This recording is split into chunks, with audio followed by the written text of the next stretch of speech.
మూడవ రాశి మిథున రాశి. మిథున రాశి వారికి 2025 ఫిబ్రవరి 1 నుంచి 28 వరకు ఏ విధంగా ఉంది, రాశి ఫలాలు ఏ విధంగా ఉన్నాయో గురువుగారి మాటల ద్వారా తెలుసుకుందాం. 2025 ఫిబ్రవరి నెల మూడవ రాశి మిథున రాశి.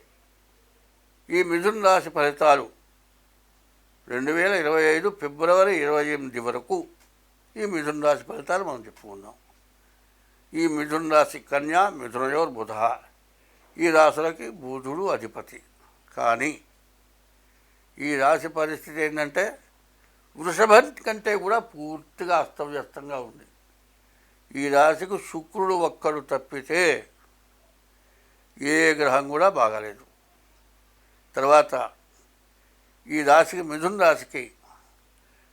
రాశిలో కుజుడు ఉన్నాడు, ద్వాదశంలో గురువు ఉన్నాడు. ఈ ద్వాదశంలో ఉన్న గురువు కానీ మరి జన్మంలో ఉన్నటువంటి కుజుడు కానీ చాలా ఇబ్బందికరమైన వాడు.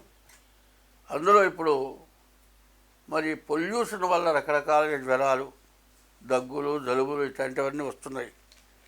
మరి జన్మంలో ఉన్నటువంటి కుజుడు వల్ల రకరకాల వ్యాధులు రావటానికి చాలా సమస్యలు ఉన్నాయి, చాలా ఇబ్బందులు కలగబోతున్నాయి.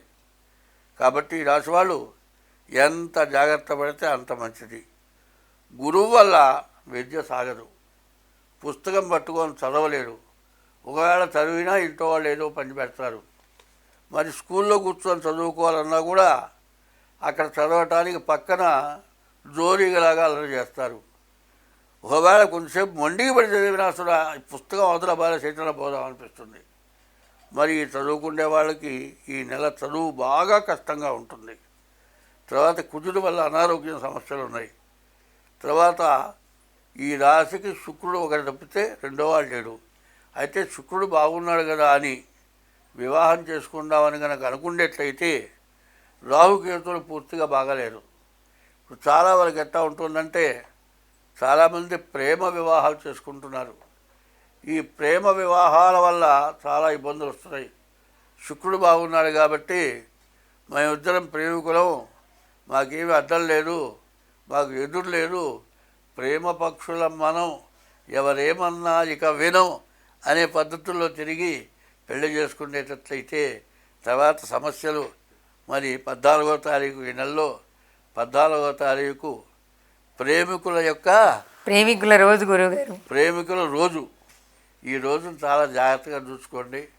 తర్వాత శుక్రుడు బాగుండకపోతానా మీకు మధ్యలో సమస్యలు రావడానికి బాగా అవకాశాలు ఉన్నాయి. ఒకవేళ ఆమె ఎవరితో మాట్లాడిందంటే ఏం మాట్లాడావు నువ్వు, మామూలుగా మాట్లాడినా తెలిసిన మనిషితో మాట్లాడినా కూడా నేనుండగా నువ్వు వాడితో మాట్లాడతావా అని ఈయనకు వస్తుంది. మరి ఈయనుండగా ఆమె ఎవరితో మాట్లాడిన బాధగా ఉంటుంది. కాబట్టి ఈ రాశి వాళ్ళంతా కూడా మరి ప్రేమికుల దినం ఆనందంగా ఉండాలి అంటే మరి 14 లోపల ముందు మీ జాతకం చూపించుకోవడం చాలా అవసరం. జీవితం ఎట్లాంటిదంటే జన్మ ఎత్తిన తర్వాత ఎక్కడ ఆనందంగా ఉంటారు అంటే భార్యకు భర్త, భర్తకు భార్య ఇద్దరు కూడా తోడు ఉండాలి. బండికి 2 చక్రాలు ఉంటే పర్వాలే, 2 చక్రాలు ఒక చక్రం కాస్త వంకర తిరిగిందనుకోండి మొత్తం ఖాళీ గందరగోళమే. కాబట్టి ఇద్దరు బాగుండాలి అనుకుంటే ముందుగా ఇద్దరు జాతకాలు ముందు చూపించుకోండి, దానికి తగిన పరిహారాలు చేసుకోండి. మరి పెళ్ళైన కొత్తల్లో అందులో ప్రేమించుకొని ఈ సంవత్సరంలో మరి ప్రేమికుల రోజు కాబట్టి ఈరోజు జాగ్రత్తగా ముందు జరగాలి అంటే జాగ్రత్తగా చూసుకోండి. మీ జాతకాలు చూసుకోండి, ఎవరి రాశి ఎట్లా ఉందో చూసుకోండి, ఈ మిథున రాశి వాళ్ళు ఎట్లా ఉన్నారో చూసుకోండి. ఇంతకుముందు మేషరాశి చెప్పాను, 2 వృషభ రాశి చెప్పాను, 3 మిథున రాశి చెప్పాను. మీ లగ్నం, మీ జాతకం చూపించుకొని మీరు ముందుగా అడుగు వేయండి. లేకపోతే చాలా సమస్యలు ఉంటాయి. ఎందుకంటే వివాహం కావటం కాదు, ఎందుకంటే మరి హరిశ్చంద్రుడు ఒక మాట చెప్పాడు. వివాహం అయిన తర్వాత విశ్వామిత్రుడు మాతంగ కన్యలను తెచ్చి నా కూతుర్ని పెళ్లి చేసుకోమని అడిగాడు. అడిగితే అరయన్ వంశము నిలపనే కదా వివాహంబో అన్నాడు.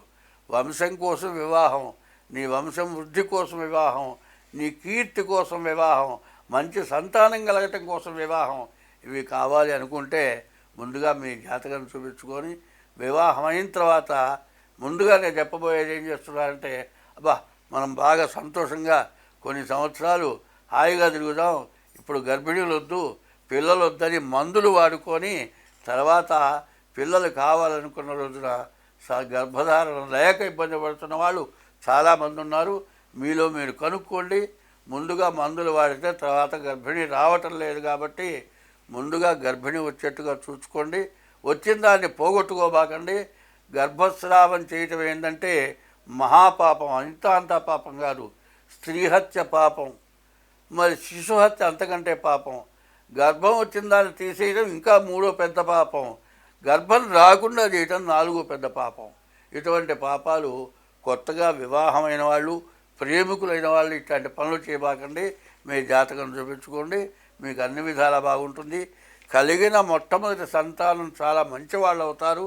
ఎందుకంటే ముందుగా పుట్టిన కొడుకన్నా కావాలట, ముందుగా సంపాదించిన డబ్బులు కావాలట. ఈ డబ్బులు కానీ కొడుకు కానీ లేకపోతే జీవితం వ్యర్థం అని చెప్పుంది. కాబట్టి వయసులో పుట్టిన కొడుకన్నా ఉండాలి, వయసులో పుట్టిన సంపాదించిన డబ్బులన్నా ఉండాలి. ఈ రెండు ఉండాలి అంటే సంతానం కలగకుండా ఆపుకోవద్దు. మీ జాతకం చూపించుకోండి, జాతక రీత్యా ప్రవర్తించండి, మీకు అన్ని విధాలా బాగుంటుంది. స్వస్తి.